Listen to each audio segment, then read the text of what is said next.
Merci Madame Bienvenue pour cette intervention énergique qui montre toute la dynamique de la ville d'Angers. J'imagine qu'il y a beaucoup de questions. Juste avant de vous laisser la parole, je vais demander à trois autres personnes de nous rejoindre sur scène pour alimenter les discussions. Je vais demander à Vincent Boucher, à Olivier Moucheboeuf, et à Yves Maclay de me rejoindre s'il vous plaît sur scène. Vous pouvez les applaudir, ça va les pousser directement dans nos canapés.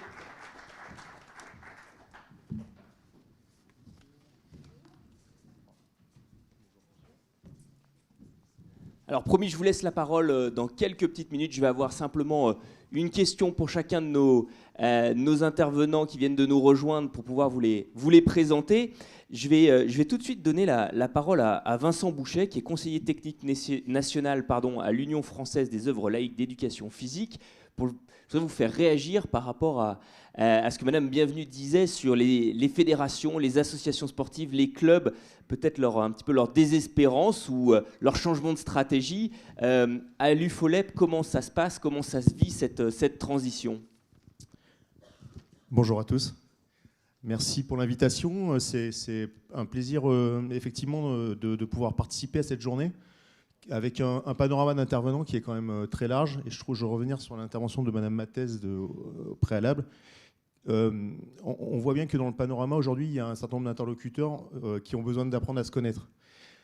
Aujourd'hui, les fédérations sportives, le mouvement sportif travaillent spontanément avec les collectivités territoriales et puis on voit bien qu'il y a un lien fort souvent dans l'engagement associatif entre le parcours militant associatif et le parcours politique. Il y a une continuité et ça c'est évident qu'on retrouve aujourd'hui beaucoup de collectivités, beaucoup d'élus qui nous font confiance en tant que fédération, association, parce que leur parcours militant, il s'est construit dans l'associatif. Donc ça, c'est un point qui est important. Avant de réagir à la question, je trouve qu'aujourd'hui, cette question du lien avec la ville, le territoire, l'urbanisme, c'est quelque chose qui spontanément ne fait pas partie de notre référentiel. En tout cas, si nous, il fait partie de notre référentiel en tant qu'usager d'un terrain de jeu, notamment sur la partie outdoor, on a bien vu que du côté des architectes urbains, des aménageurs, il faut qu'on apprenne à se connaître et à parler ensemble. Donc ça, c'est un point. En tout cas, j'espère que c'est une ouverture aujourd'hui, une porte qu'on ouvre vers une collaboration. Comme on l'a pu le faire déjà au préalable, nous, effectivement, beaucoup au niveau de la fédération de l'UFOLEP, pour travailler aujourd'hui beaucoup plus avec les travailleurs sociaux, les gens qui aujourd'hui créent l'animation des territoires dans la dynamique sociale. Donc ça, voilà, on voit qu'aujourd'hui, il y a une multiplicité d'intervenants qui ont besoin de travailler ensemble pour créer les composantes du lien social. Alors comment l'UFOLEP aujourd'hui réagit rapidement, hein, je vais pas monopoliser la parole là-dessus, mais clairement, Madame Bienvenue l'a dit, il y a une difficulté, c'est que les fédérations se sont construites et le sport moderne, enfin moderne, maintenant on a passé le cap, mais en tout cas le sport fédéral il s'est construit sur la logique de compétition. L'UFOLEP n'échappe pas à ce modèle-là. C'est une fédération qui est aussi construite autour d'une centaine d'activités qui sont structurées plus ou moins dans le cadre de compétition. Alors quand je dis compétition, quand on parle compétition dans le modèle fédéral, on pense à la compétition avec des livrances de titres, hein, qui soient départementales, régionales, nationales, en tout cas qui amènent à cette logique-là. Aujourd'hui, on voit bien que le panorama de la compétition, de l'événementiel, il n'est plus ça. Il n'est plus que ça. D'ailleurs, on pense qu'on a même passé d'une génération de pratiquants qu'on appelle les winners, hein, qui vont vers la médaille, aujourd'hui à massivement une génération de pratiquants qui sont des finishers. Ça, c'est un vrai changement culturel. Et donc, aujourd'hui, la fédération, elle s'interroge au moins comment on peut répondre plus efficacement à une demande massive de pratiquants qui sont en attente de plus de multisports, de plus de proximité dans leurs activités, de plus de souplesse, vous l'avez dit, hein, dans tous les systèmes. Donc ça, c'est un point qui nous intéresse. Alors, le point principal aujourd'hui, c'est que comme on a besoin de faire nos preuves et de s'acculturer tous ensemble à ces nouvelles problématiques, et nous aussi, on a besoin de faire du plaidoyer en interne. On a besoin aussi de sensibiliser nos dirigeants, de former nos élus non pas qu'ils soient déformés, mais en tout cas qu'ils répondent aujourd'hui à leur cadre culturel et éducatif personnel, qui est leur engagement dans le milieu associatif. Et la prise en compte des nouveaux usages, ça ne va pas forcément de soi. Ça, c'est notre boulot, c'est notre rôle de cadre technique. C'est aujourd'hui de participer, d'ouvrir les portes, de progresser collectivement et en tout cas de montrer quels sont les nouveaux partenaires pour amener une culture, une nouvelle parole politique au sein de la fédération, au sein des réseaux territoriaux, pour porter des nouveaux axes et des nouveaux projets, et puis travailler plus efficacement en réseau avec les partenaires. Merci beaucoup pour cette présentation. Je vais vous laisser passer le micro à Olivier Moucheboeuf. On le disait, hein, il faut décloisonner, on a besoin d'une multiplicité d'acteurs. Olivier est animateur de la commission cycle et mobilité active au sein de l'Union Sport et Cycle. Vous représentez un petit peu plus la vision des équipementiers, des détaillants. Vous êtes sur le terrain, vous étudiez aussi énormément les pratiques et les pratiquants. Quelle est un petit peu votre vision sur la présentation qui a été faite tout à l'heure de l'approche des franciliens? Est-ce que c'est une vision qui est partagée au niveau français aussi? Bonjour à tous. Donc, ravi d'être là parce que tout ce que j'entends depuis ce matin va dans le bon sens. Et effectivement, je vous propose de partager 2 études que nous avons menées cette année, 2 études prospectives sur le vélo en ville, enfin le vélo et les Français, on va dire ça plutôt comme ça, et le sport dans la ville. Alors, nous, on a fait une enquête plus nationale qui pourra vous intéresser. Et les chiffres seront forcément un peu différents, mais finalement se rejoignent. Tout ça se corrobore. Donc, je vous enjoins, hein, je vous encourage à continuer dans vos démarches individuelles et collectives, parce que je pense qu'on va tout y gagner. Alors, effectivement, pour nous, il y a 76% de Français qui ont déclaré avoir pratiqué une activité physique, au moins une activité physique dans les 12 derniers mois. C'est quand même pas mal.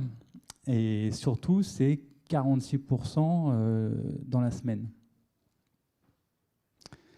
Alors, c'est pas mal, puisque en plus, parmi ces répondants, 4 sur 10 déclarent vouloir en faire plus. On parle bien de sport outdoor urbain. Alors, j'ai fait un petit top 5 des activités préférées des Français sur le niveau national. Et vous allez voir, ça ressemble énormément à ce qu'a dit mon voisin. Le premier, c'est la randonnée, sous toutes ses formes, hein, toute la marche. Le second, c'est la natation. Le troisième, le vélo. Alors, à égalité avec le vélo, il y a le running. Mais le running, on le met un peu à part. Parce que le runner, il crée son propre espace. Hein, il court partout, là où on vit, en ville, sur les trottoirs, sur la rue, sur la plage. Donc on le met un peu à part. Le quatrième, on va dire, c'est le yoga, contre toute attente. Et le cinquième, qui complète ce podium à 5, c'est le fitness, la musculation. Voilà, donc... Une autre stat importante, c'est que, donc tout à l'heure on a dit, 4 Français sur 10 veulent pratiquer plus, et déjà en moyenne, ils pratiquent 3 activités physiques. Pas une seule, ce ne sont pas monotâches, hein, c'est 3. Et parmi les 3, finalement, le dénominateur commun, c'est souvent le vélo. Et on va voir pourquoi après, si vous le voulez bien. Alors, je rejoins aussi pas mal de choses qui ont été dites. Hein. La grande tendance qui ressort de ces 2 études, c'est la pratique libre. Encore une fois, j'ai fait un petit top 3, si vous permettez. L'objectif des Français, c'est à 42%, 42% de ces 72%. C'est la pratique libre en plein air, très clairement. Et ensuite, viennent plus loin la pratique libre à domicile et à égalité avec la pratique libre en ville. Et bien plus loin arrive enfin la pratique en club. Hein, on n'est qu'à 20%. En club, en salle, hein, entre 4 murs. Donc, ce que je dois dire aussi, qui est intéressant, c'est qu'on a établi un classement de l'utilisation des installations en ville, qui est assez intéressant, puisqu'on retrouve 3 incontournables, hein, les sentiers de randonnée. On a dit tout à l'heure, la première activité, c'était la marche. L'incontournable, c'est les sentiers de randonnée. Ils sont utilisés à 78% pour vous donner un ordre d'idée. Les piscines et les pistes cyclables. On retrouve le trio. Et puis après, il y a ceux qui ont le vent en poupe. C'est les parcours de santé, parcours sport santé, les plans d'eau. J'ai entendu parler de kayak, etc. Les espaces de fitness en plein air et ainsi que les aires de jeu pour les enfants, bien sûr. Donc ça le vent en poupe et bien souvent, c'est sous-représenté encore dans la ville. Un petit point positif pour vous tous. Selon nos études, plus de 6 Français sur 10 sont satisfaits de leur installation dans leur commune. Plutôt pas mal.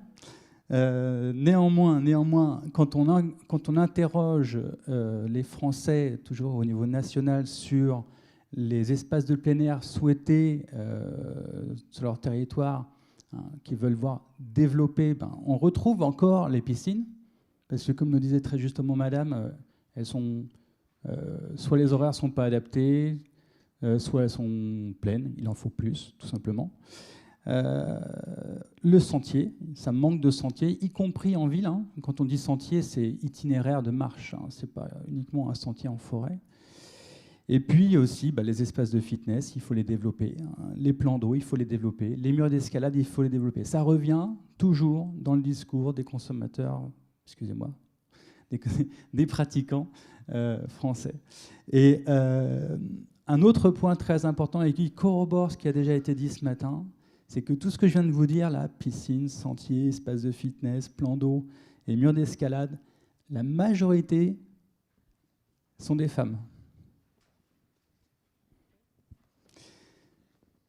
Qu'est-ce que je peux compléter pour finir sur ce point global? C'est qu'effectivement, on a parlé de compétition tout à l'heure. Pour corroborer encore mon propos, seulement 5% des Français qui pratiquent du sport font de la compétition. Ça descend vraiment très très bas. Moi qui viens du milieu du vélo, je vois ce chiffre descendre chaque année. Mais ça va dans l'air du temps. Ça va dans l'air du temps. Et si vous voulez bien, je vais faire un petit focus sur le vélo parce que c'est un peu ma spécialité.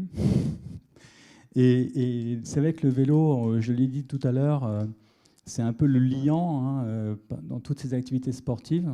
Je rappelle que les Français, en moyenne, pratiquent 3 activités et le vélo revient très souvent parce que c'est vrai que le vélo a une image très positive auprès des Français.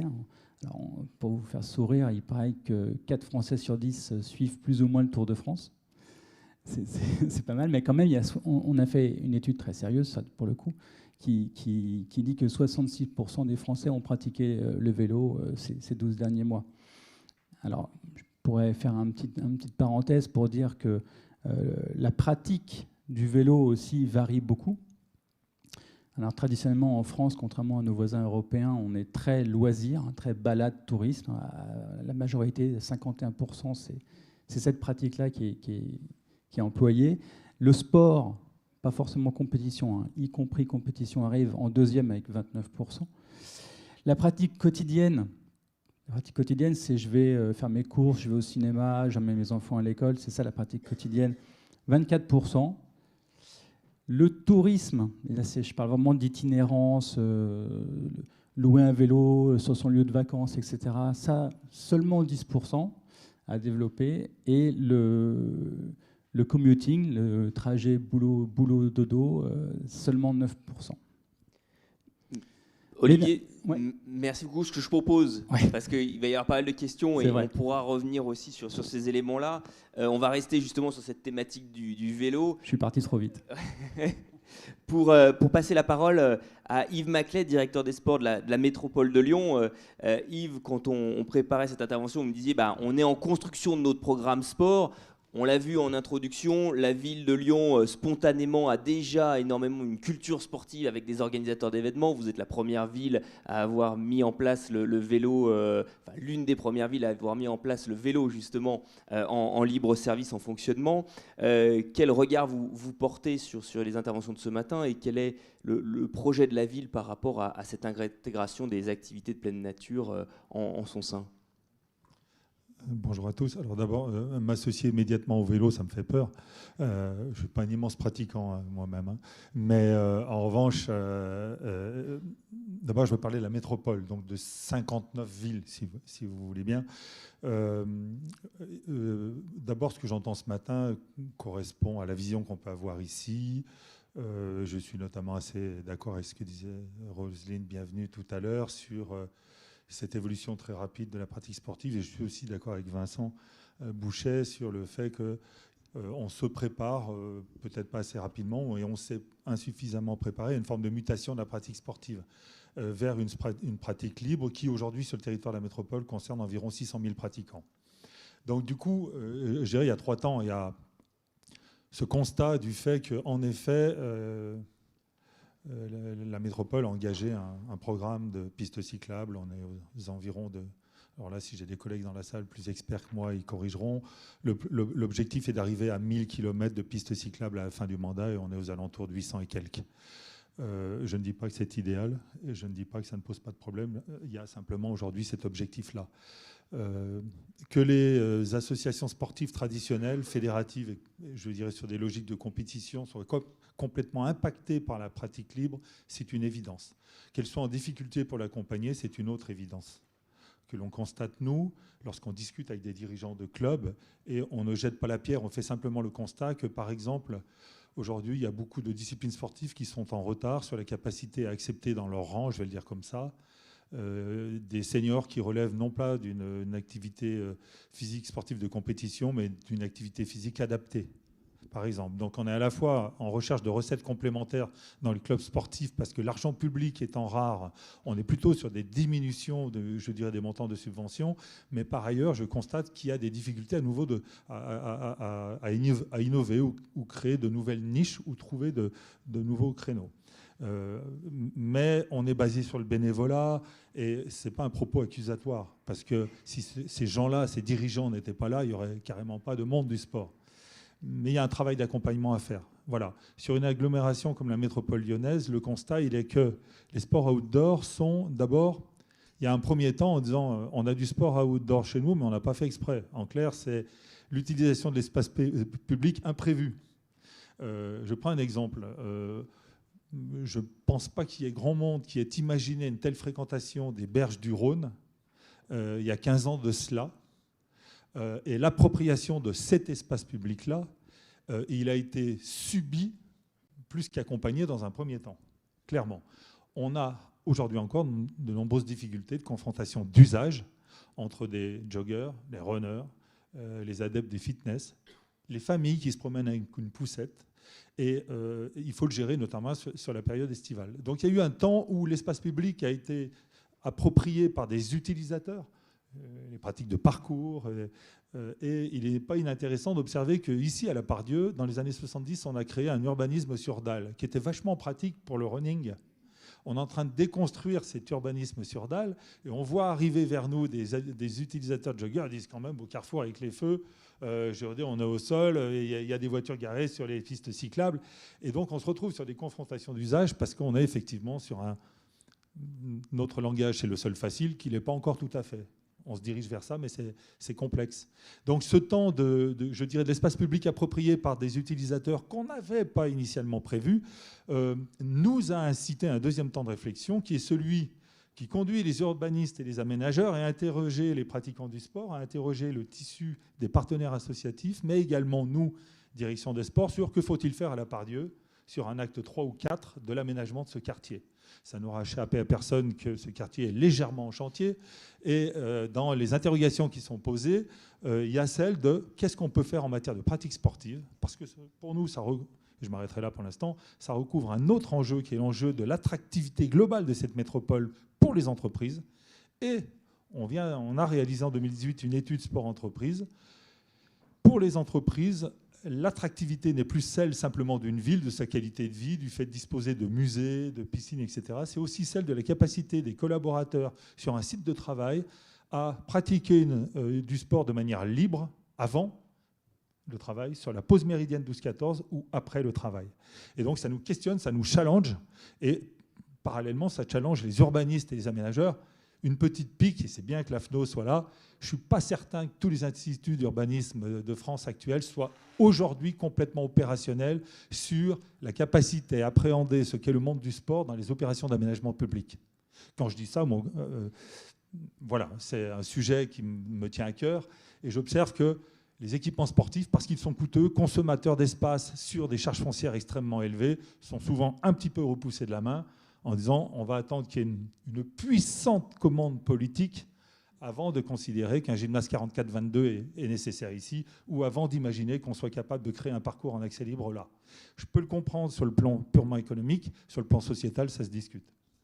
Merci beaucoup pour ce commentaire fort appuyé. Je vous propose de me tourner vers vous. Vous avez certainement des questions, des interrogations, une expérience à partager. Oui.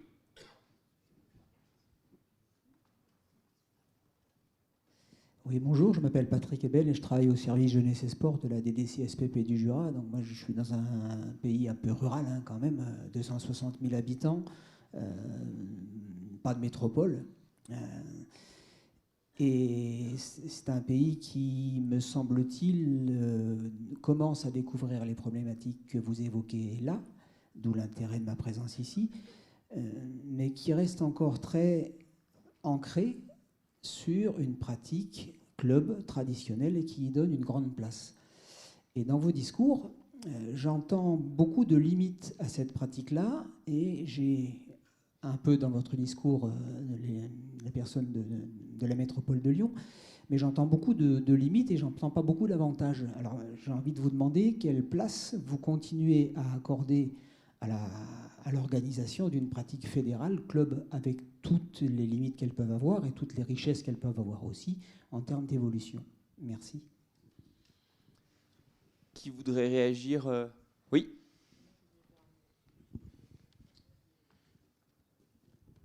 Merci pour ta question.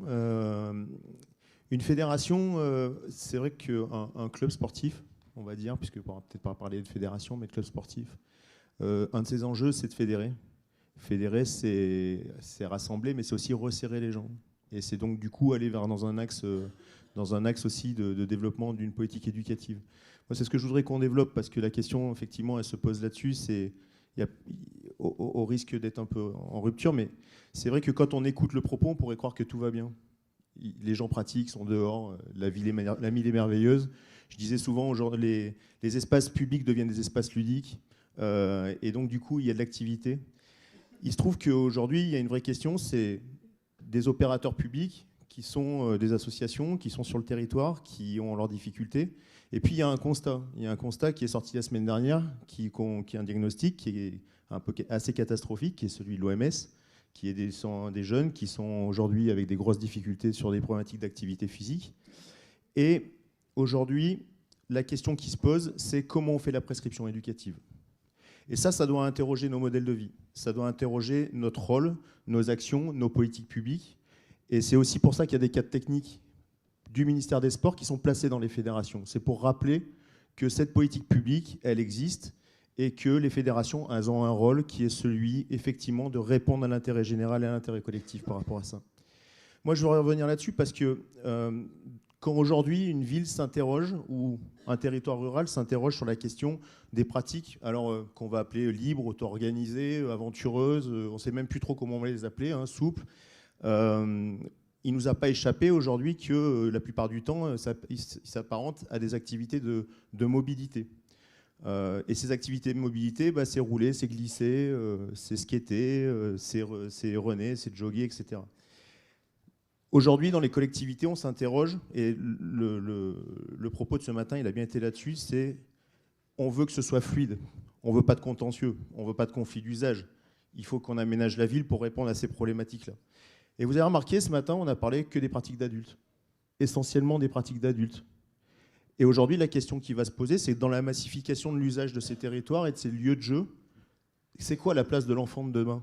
Il apprend où le vélo? Il apprend où à courir? C'est quoi ces espaces de jeu spontanés?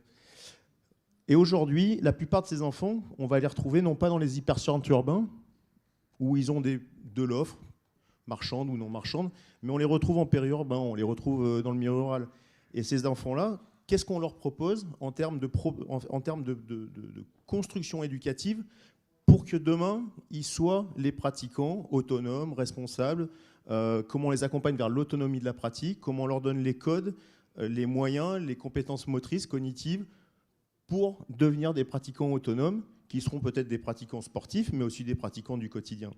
Et c'est les questions qu'on se pose et qu'on doit se poser avec les collègues, parce qu'aujourd'hui, en France, la prescription éducative, elle existe toujours. Quand on veut apprendre à son enfant à faire du vélo ou à nager, on le met dans un club. Et aujourd'hui, si on n'a pas une politique publique volontariste sur l'accompagnement des structures associatives, oui, on aura des infrastructures, mais si on n'a pas un projet d'animation clair, on n'aura que des infrastructures. Alors oui, on aura des usagers, on continuera à régler des problématiques de conflit d'usage, mais on ne travaille pas sur une vision, sur une perception de ce que sera la ville de demain et de ce que sera le lien social et le vivre ensemble de demain. Et autour des pratiques sportives de plein air et de nature, alors oui, à l'UFOLEP, on a développé un programme éducatif là-dessus, sur des écoles multisports, sur des écoles multisports nature, où on parle de compétences, des super-héros des sports nature. Mais on a aussi voulu le réfléchir pour que ce soit adaptable en milieu rural, en périurbain, en hyperurbain, et qu'on donne des outils à nos associations pour avoir une réponse à ce besoin de multi-activité, de proximité, de souplesse. Et puis aussi, un dernier point, parce que je pense que c'est essentiel, c'est que demain, on apprendra. La volonté de l'État, c'est aujourd'hui de mettre en place une politique volontariste sur le savoir rouler à vélo. Formidable. Mais si cet enfant qui apprend à faire du vélo, quand il rentre chez lui, il n'y a pas de vélo, sa famille ne fait pas de vélo, qui va faire du vélo avec lui? Et ça, c'est une vraie question. C'est la question de la place des parents et des prescripteurs éducatifs et de la cellule familiale. Aujourd'hui, il y a une vraie demande là-dessus. C'est faire ensemble, faire entre parents et enfants, et donner aussi les moyens à un certain nombre de parents d'apprendre à faire du vélo en même temps que leurs enfants, ou en tout cas se remettre en confiance, parce que demain, ça sera un temps d'espace partagé. Et voilà, je pense ce matin, l'urbaniste disait très bien, c'est un de nos soucis, de nos objectifs, c'est de créer de la cohésion, du lien social. Et je pense qu'effectivement, l'aménagement, c'est une chose, mais on ne peut pas se dégager de la question de l'animation et du projet d'animation. Donc nous, voilà, on a des infrastructures sportives, il y a des partenaires, il y a des collectivités, il y a des opérateurs dans les structures de jeunesse et sport. Il y a des opérateurs dans les comités départementaux, les associations, et je crois qu'il faut effectivement mettre en place cette dynamique-là. Dernier point, parce que ça fait un peu écho avec le travail du pôle ressources nationales. Jusqu'à aujourd'hui, on a animé des CDESI, des commissions départementales des espaces sites itinéraires. Moi, je suis persuadé que demain, ces CDESI, elles auront une vraie vocation à réfléchir à la problématique urbaine. On s'aperçoit d'ailleurs dans le propos de ce matin, qu'on a des experts dans le champ des sports nature sur l'analyse de l'environnement spécifique qui est le milieu naturel, et on s'aperçoit qu'en écoutant les urbanistes, qu'il y a aussi des spécialistes de l'analyse de l'environnement urbain. Donc ça peut être intéressant qu'effectivement il y ait une ouverture, une réflexion à c'est aujourd'hui les problématiques et les nouveaux aménagements, et que nous, acteurs et techniciens du sport, on trouve notre place là-dedans pour travailler avec eux. Merci beaucoup Vincent. Je crois que Roselyne voulait réagir. Et après Oui, j'essaie d'apporter une contribution synthétique, mais la question que vous posez elle mériterait une journée entière, évidemment, sur le sujet. En 3 temps. Le club reste la cellule de base de l'organisation du sport en France. Il faut le redire. Et il faut qu'on le répète, tout ce que l'on en est. Ce n'est pas parce qu'il y a un foisonnement de pratiques autonomes qu'il n'y a plus de clubs. Ça n'est pas vrai. Mais il peut y avoir un danger. Et je pense qu'il y a un petit bout de risque qui s'est déjà réalisé. Je l'ai dit avant. 2, oui, c'est vrai que ce sont souvent des adultes qui courent, mais ils ont une progéniture. D'accord, il y a des gens qui n'ont pas d'enfants. Mais majoritairement, quand même, les gens ont des enfants. Et ceux qui courent, ils sont nombreux à avoir des enfants. Pourquoi courent-ils, puisqu'on parle du running ou du vélo, sans les enfants?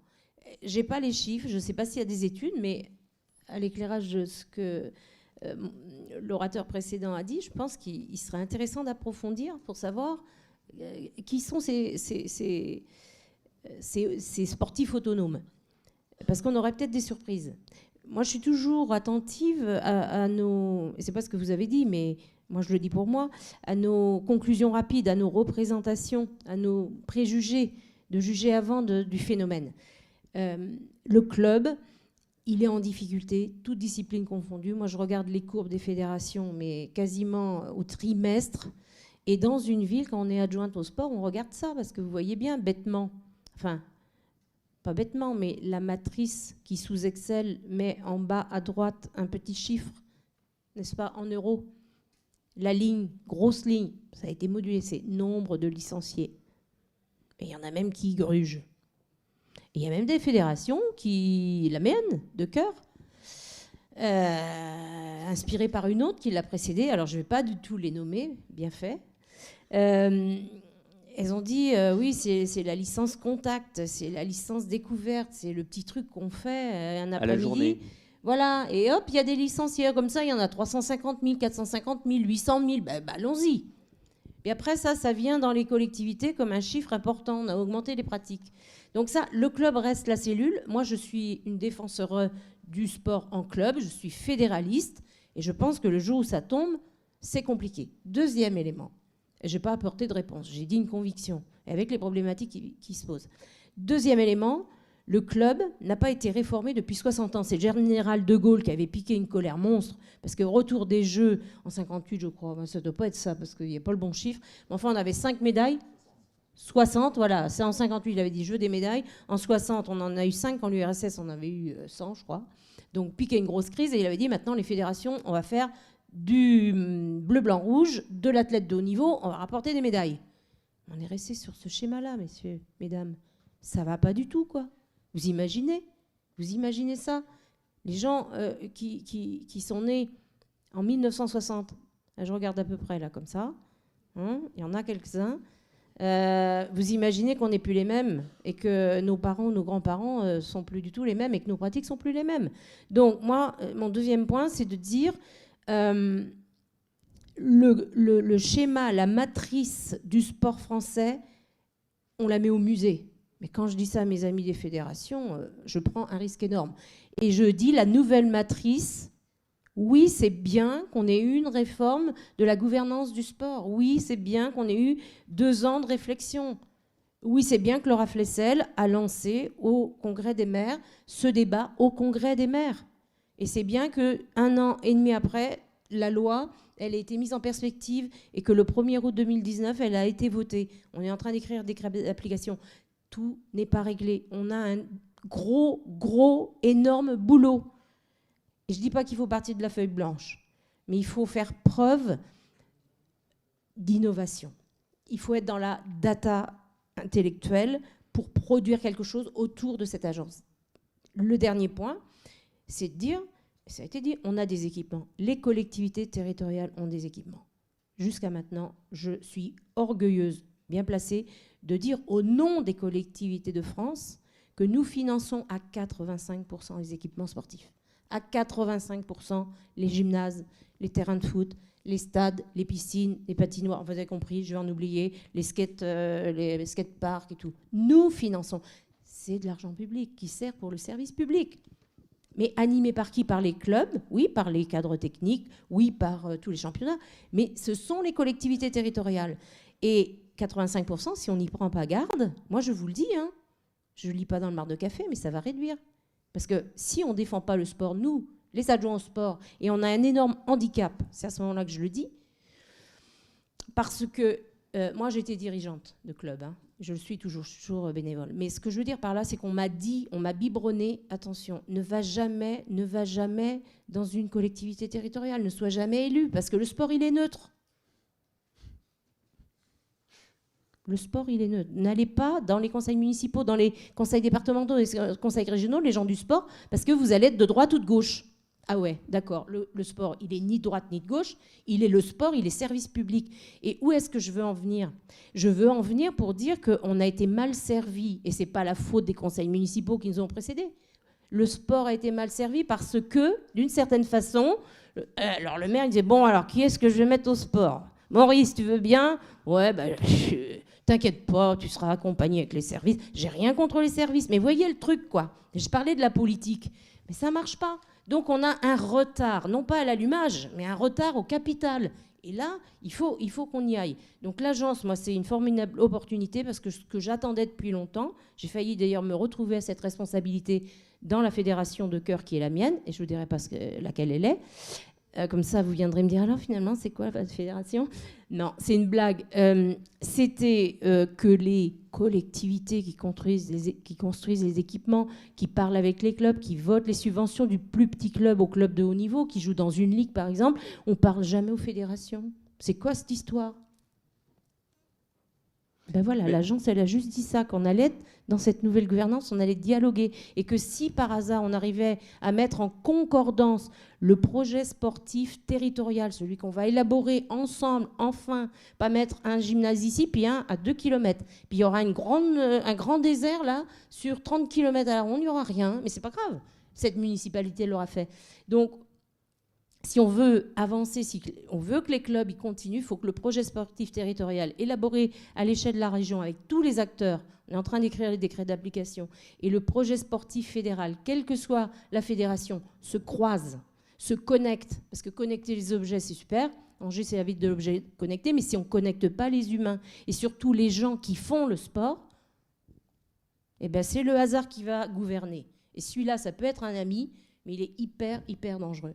Et on a malheureusement, je le dis, depuis un demi-siècle, travaillé un peu au hasard, chacun dans notre couloir, un peu dans le nuage, un peu, voilà. Donc moi, je suis préoccupée, mais je suis super confiante dans l'avenir pour le sport dans un club, parce que c'est celui qui assure la continuité éducative, et qui empêche l'individualisme. Le sport autonome, ma grosse crainte, c'est l'individualisme.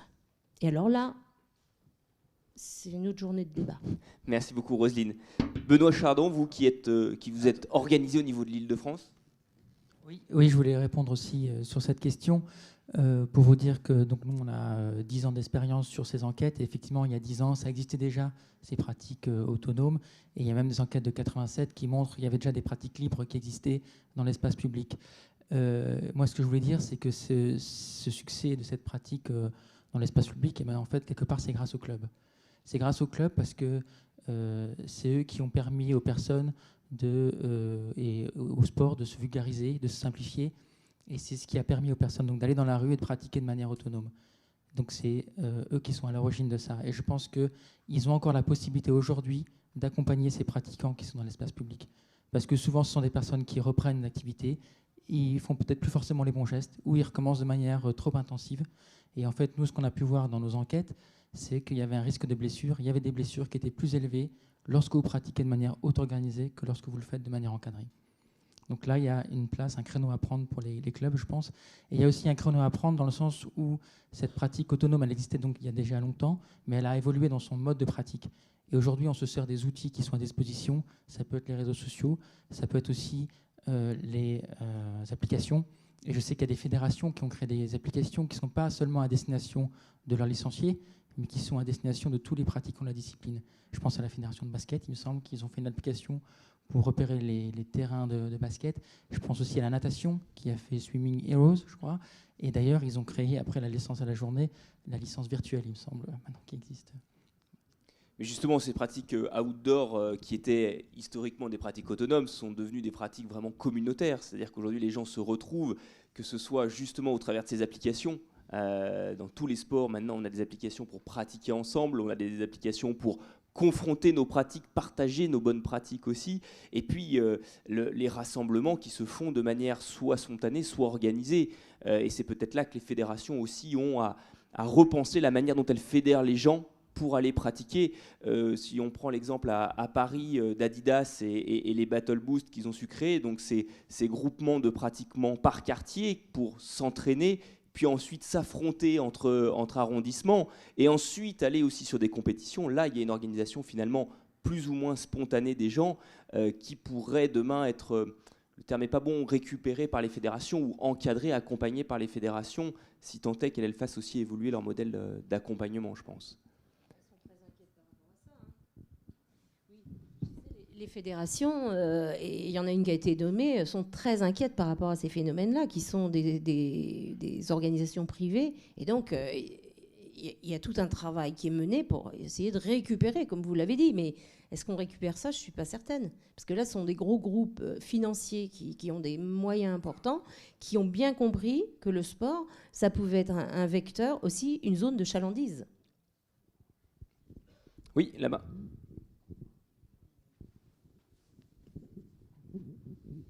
Oui, bonjour. Yanis Ring. Donc, moi, je suis issu du milieu fédéral en spéléo. Je suis aussi professionnel. Et depuis tout à l'heure, je vous entends opposer un petit peu le milieu professionnel et le milieu fédéral. Et je pense que c'est une erreur. Aujourd'hui, il y a des activités qui doivent être encadrées d'un point de vue sécuritaire. Et le développement de ces activités passera par un rapprochement des fédérations et du milieu professionnel. Je pense notamment à l'escalade, mais moi, à la spéléo, j'ai aussi des projets liés à l'encadrement qui iront dans ce sens-là. Et ces pratiques-là, elles vont se développer aussi par ce biais-là, par ce rapprochement des fédérations et des professionnels. Et le sport de plein air, de pleine nature, ne passe pas uniquement par la marche, le vélo, la course à pied et la natation. Il y a plein d'autres disciplines. Outdoor, pour moi, ça concerne un grand nombre d'activités. Depuis ce matin, j'entends essentiellement parler de marche, de randonnée, de vélo. Et pour moi, c'est une erreur. Le développement de l'activité, il passe par d'autres choses aussi, quoi. Voilà. Ouais. Vous vouliez aussi intervenir, non ?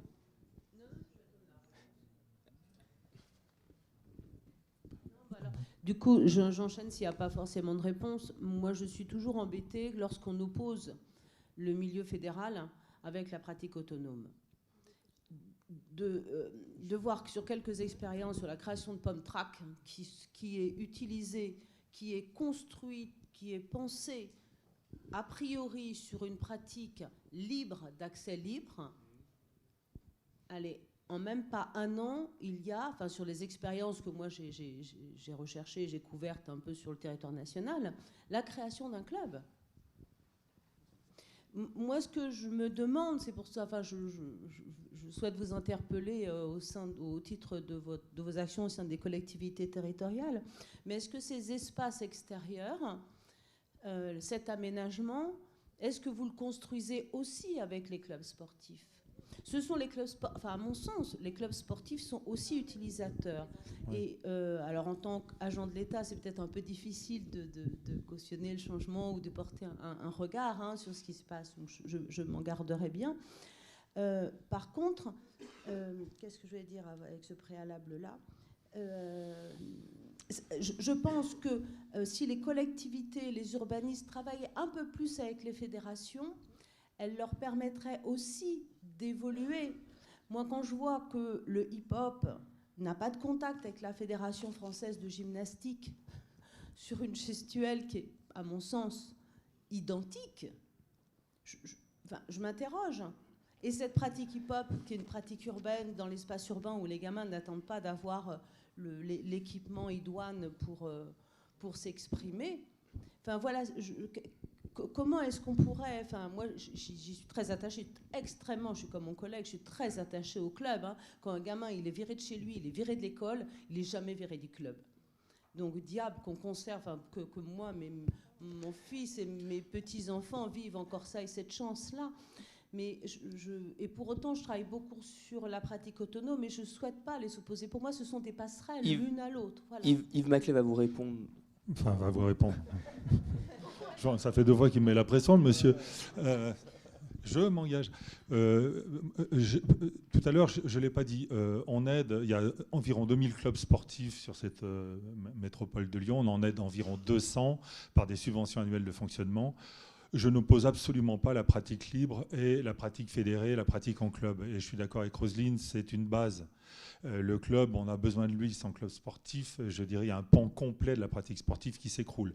Moi, j'ai fait de la compétition de rugby pendant 20 ans. J'ai été éducateur dans un club. C'est une partie importante de ce que je suis finalement, ce que j'ai été en tant qu'ado.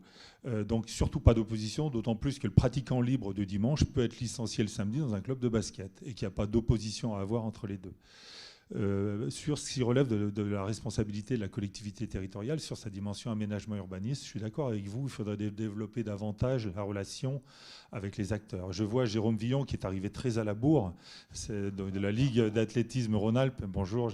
Et on travaille par exemple avec la Ligue, avec le comité départemental d'athlétisme sur un certain nombre de sujets. Je dirais donc il faut multiplier effectivement ces échanges-là pour avoir un point de vue d'expert. Je suis d'accord avec ça. Sur la question, je dirais, de l'encadrement et du monde professionnel, pas d'opposition non plus. On a eu le premier salon de l'escalade à Lyon la semaine dernière, qu'on a accompagné, nous, financièrement. Un peu, on a avancé avec l'organisateur parce qu'on n'avait pas de recul. Et c'était intéressant, on avait pris un stand sur lequel, d'ailleurs, on n'a pas eu énormément de passages parce que les gens ne venaient pas forcément pour ça. Mais ce qui était très intéressant, c'était les gens qui passaient nous voir disaient « Vous, votre rôle, c'est quoi ?» C'était une bonne question, madame. Notre rôle, c'est de permettre qu'un exploitant privé monte aujourd'hui un restaurant avec un mur d'escalade. Et ça marche très bien. Exactement. Et ça marche très bien. Et moi, personnellement, je me réjouis de ça. Je me réjouis de ça parce qu'en discutant avec des gens qui travaillent sur ces milieux-là, ils me disaient notre client le plus vieux a 98 ans. Je le fais répéter et c'est vrai. Et le plus jeune est vraiment très très jeune et vient avec ses parents. Ça pose aucun problème. Donc pas d'opposition entre le milieu fédéral, le milieu structuré des clubs, la pratique libre et ce qui relève de l'initiative privée. De toute façon, qu'on s'y oppose ou pas, c'est une réalité objective. Dans les 200 clubs qu'on aide, on aide 8 clubs pro. Les 3 plus gros, l'Olympique Lyonnais, le Loup Rugby et l'Asvel, pour ne pas les citer, sont tous déjà ou bientôt propriétaires de l'enceinte sportive dans laquelle ils évoluent. Alors pour le Loup, je mets un bémol, c'est un BEA de 60 ans. Un BEA, bail amphithéotique administratif, confère des droits immobiliers réels. Donc je peux vous dire que pendant 60 ans, JL Events et le Loup, et c'est très bien ainsi, ont une capacité d'aménagement, ils ne s'en privent pas d'ailleurs, ils ont raison. Donc il ne s'agit pas d'opposer l'initiative privée à ce que la collectivité locale doit porter comme responsabilité d'aménageur et d'urbanisme.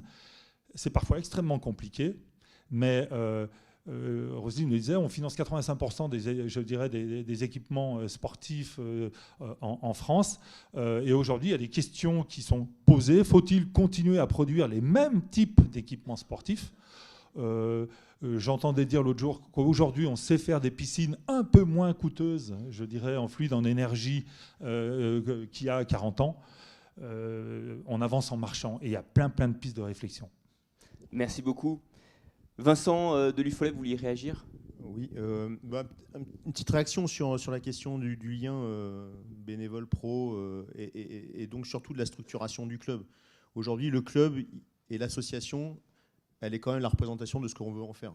Et je pense que l'appartenance d'une association à un mouvement fédéral doit aussi, et la fédération, la technostructure, elle doit s'adapter à cette question-là. Aujourd'hui, c'est quoi un club, c'est quoi une association ? Et souvent, la problématique qui est renvoyée, c'est bien la question, non pas de la capacité d'une association à fédérer, je disais fédérer, c'est rassembler, c'est resserrer les liens, mais bien la problématique de la licence. Aujourd'hui, on a un vrai problème sur la question de l'appartenance liée aux questions du titre de participation qui est la licence. Et aujourd'hui, on a énormément de fédérations qui se développent, nous, dans le réseau UFOLEP, qui sont des très grosses associations multisports, qui proposent des activités qui sont innovantes, qui répondent à la demande, qui remontent à la demande de gens qui sont souvent auto-organisés, on va dire, mais qui finalement trouvent dans l'association un bonus parce que voilà, c'est le lien social, c'est l'aspect du vivre ensemble. Et la question, c'est effectivement comment on montre leur appartenance à cette association. Pour faire le lien avec ces tendances-là, il faut aussi ne pas oublier, et on n'en a pas trop parlé non plus, mais c'est la force du marketing, des images, du visuel. En 1975, Nike sortait une campagne de com, There is no finish line. On voyait un runner sur une route qui courait. Il y avait une autre action d'un runner qui était sur le bord d'une autoroute, man versus machine. C'est des vieilles images, c'est 75 et aujourd'hui on est là-dedans. Donc quelles sont les tendances du marketing ? Je pense que notre collègue pourra rebondir là-dessus. Dernier point, je parlais du coup. L'association, c'est avant tout une structure politique. Elle doit s'adapter à l'attente des pratiquants. Les fédérations doivent trouver des moyens d'adaptation, d'organisation pour effectivement lever les freins quand il y a des problématiques liées à l'adhésion, etc.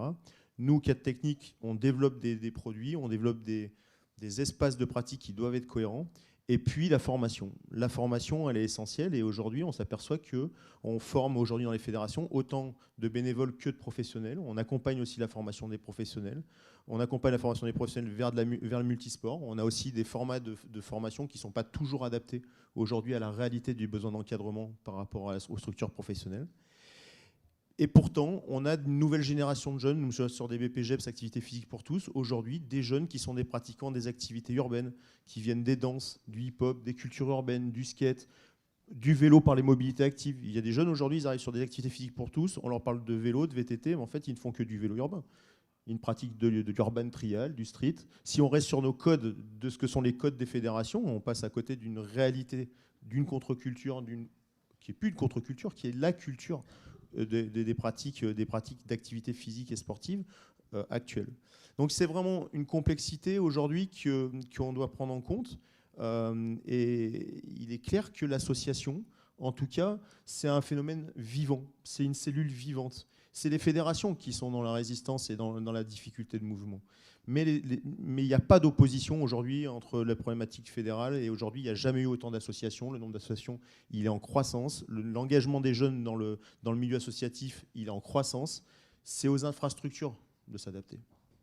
Merci. Olivier de l'Union ? Oui, moi je voulais ajouter que tout à l'heure j'ai dit que dans la tendance qui se profile, c'est majoritairement des pratiques en plein air ou à domicile. Ça ne voulait pas dire que les clubs étaient morts, hein. Ça voulait juste dire que les gens font de plus en plus de pratiques sportives et forcément, dans ce cadre-là, ils ont tendance à pratiquer de manière autonome, comme vous dites. Nous, on ne dit pas autonome, on dit libre.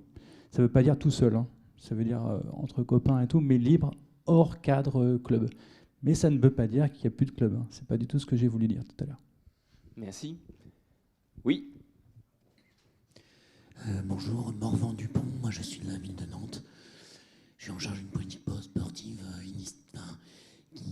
qui est encore jeune, qui traîne des pratiques sportives libres, mais toutes, c'est-à-dire qu'on les a rassemblées de manière globale sur les trois grandes familles que sont donc les pratiques nature, celles qui sont plutôt les glisses urbaines, et puis les pratiques urbaines type street workout ou art du déplacement, yamakasi, ce genre de choses. Tout ça pour dire qu'en effet, les pratiques outdoor, c'est surtout des pratiques qui se déroulent sur l'espace public urbain. Finalement, leur identité n'est pas forcément celle des APPN. Non, c'est plus large que ça. Donc voilà, on essaie de développer une politique publique globale qui est issue de 18 mois, quand même, de concertation. J'entendais l'intervention d'Angers. Et on est allé chercher de manière très proactive les collectifs sur Facebook en particulier. Parce que quand même ces réseaux sociaux ont permis de mettre en visibilité des gens qui se mettent ensemble pour faire du sport sans formaliser leur structuration via une association, un club et autres. Tout ça pour dire que effectivement il n'y a pas d'opposition, mais en même temps il ne faut pas attendre que le mouvement sportif traditionnel fasse. Je veux dire, on développe à Nantes une troisième offre publique sportive. Le haut niveau d'un côté, le mouvement traditionnel de l'autre à travers les clubs, et on l'assume, les pratiques sportives libres. Il n'y a aucune opposition à avoir, simplement ça nous permet concrètement d'avancer.